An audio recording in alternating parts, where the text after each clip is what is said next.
greetings from EPW 2019. Hi, I am Dr. Ravi. I am a consultant at Apollo Gleneagles Hospital from the Institute of Gastrosciences and Liver. Today we have expert with us, Dr. Paul Thuluvath. He is a gastroenterologist and a hepatologist and the chief at Baltimore. He will be discussing with us about the liver disease and the next epidemic, the NASH. Welcome, Dr. Paul. Thank you. So, with your vast experience, how do you feel, where are we heading into with the NASH becoming the next epidemic? I think at least in the Western countries or high-income countries, NAFLD or NASH has become the number one cause for advanced liver disease. So it is almost becoming the number one indication for liver transplant and the most common cause for liver cancer. So I think we are just seeing the surface of this epidemic now. When you look at the population as a whole, fatty liver disease is common in about 25% of the population in the United States, that is about 75 million. Okay. We expect about 4 million will progress to cirrhosis. Okay. That in United States is a large number. So when you look at that, extrapolate the same number to the rest of the world, except in Africa, most countries have the same sort of prevalence, yes, or even slightly higher. You're going to see a huge number of people with advanced cirrhosis and perhaps cancer in the next 20-30 years. The unfortunate part of it is many of them will develop cirrhosis and cancer in their 60s and 70s. Many of them may not be candidate for liver transplant at that stage. Okay. And you're going to see a shortened life expectancy in many of these patients. So are these patients, do they have any other problems which complicate their natural history or their progress to transplant or their availability for transplant?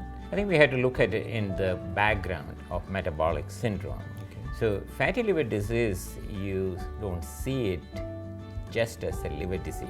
Yeah. You have to see it as a systemic disease. Okay. So many of them are diabetic or pre-diabetic. They have vascular disease, they have hypertriglyceridemia, hyperlipidemia, and hypertension. So you see it in the context of metabolic syndrome. So it is easily conceivable that we are going to see significant comorbidities in these patients.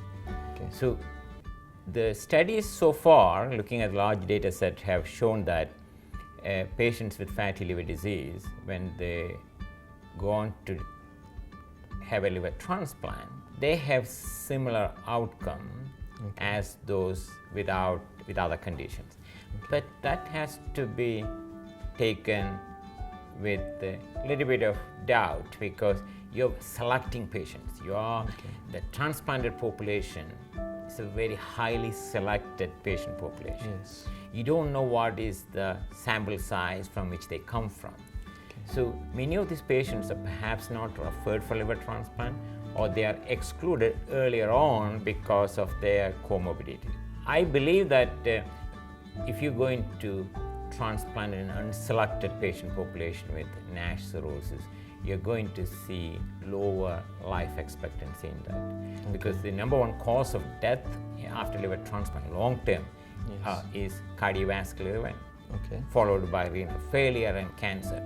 All three components are seen more commonly, yes, in fatty liver disease. So my feeling is, when you look at the transplanted population, we are seeing a subset of patients who are carefully selected by the physicians for liver transplant.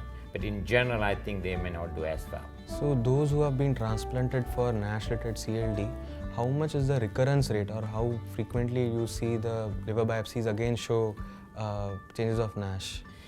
I think the fatty liver disease recurrence is very common in that, because many of these patients would continue to have obesity. Yes. They will have hyperlipidemia. They may have diabetes and or insulin resistance, and many of them have either hypertension, or they develop hypertension as a complication of the drugs we use for this purpose. So when you look at patient population that have liver transplant, if you do non-invasive tests like fibroscan or ultrasound, we see steatosis in a significant number of patients. But whether that will relate to become NASH and cirrhosis, the data are very limited. Yes. And my suspicion is that if you transplant the younger patients with NASH cirrhosis, some of them will progress. And in my own experience, I had a number of patients who have developed cirrhosis after liver transplant. Whether it will relate to their mortality is still not known, because many of them might die from other events like cardiovascular events before they develop from end-stage cirrhosis. And I am yet to see a liver cancer in a patient post-liver transplant secondary to recurrent NASH cirrhosis. So I think it is mainly because of the limited life expectancy they have, not because, I think most of them will develop fatty liver disease, some of them will progress to cirrhosis. And how do you see this subset of patients with lean NASH? How do they differ from the obese NASH? I think lean NASH is not as much seen in the Western countries as much as you see in India. But if you look at the literature, about 7 to 8% of fatty liver disease, they are lean. But majority will have insulin resistance of type 2 diabetes. Whether they are going to have a different outcome than other fatty liver disease, we don't know. It is too early to say because only very few of these patients progress to cirrhosis. If you look at the 7%, if 5% progress to cirrhosis, it's still a small number. I think in the next 10 years, we will have more data, whether this lean NASH, whether they have a different outcome than those who are obese. I suspect that it will be somewhat similar because the comorbid conditions are almost similar. And I don't think it is a distinct entity, you know. And I think a part of the spectrum. Yes, and I think many of this lean, I'm sure many of them have central obesity too. The body mass index may not be high and we call them lean, but when you look at the body structure, that's my own experience. When I see the lean, many of them have central obesity. They have insulin resistance, so it's not purely in a NASH without the comorbidity. Yes, and there are plenty of papers coming in saying diabetes is more prevalent in HCC, and probably even the cryptogenic cirrhosis or in the NASH-related cirrhosis.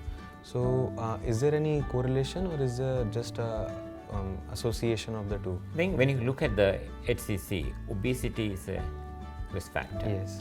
So that is a confounder here, and most diabetics also obese. When you look at the literature, they have insulin. If you look at the liver transplant population, about 20 to 30% of the patients who undergo liver transplant, they have diabetes or type, insulin resistance. We have looked at this with the large data sets. We have used the scientific registry, that's a large registry United States keep for liver transplant recipient. We have recently analyzed the data, and we found that diabetes is an independent predictor. And surprisingly, it is an independent predictor in almost all liver diseases. Only exception we found was in hepatitis B. It doesn't seem to be a confounder. It may be because, although we adjust for the variables, hepatitis B itself is a serious risk factor for HCC, and obesity doesn't play an additional role. But I think it is true for all liver diseases. Diabetes is an independent predictor of HCC, more so in patients with NASH cirrhosis. So when you look at the risk associated with NASH cirrhosis and diabetes, it is a little bit higher than other population. But all except hepatitis B, we find it's discordant result. We couldn't find a good explanation for that. Almost all the liver diseases, diabetes is an independent predictor after adjusting for obesity and other risk factors. Thank you, sir, for this lucid and clear information. Thank you. We would like to thank Dr. Paul for this interview, and thank you. Thank you.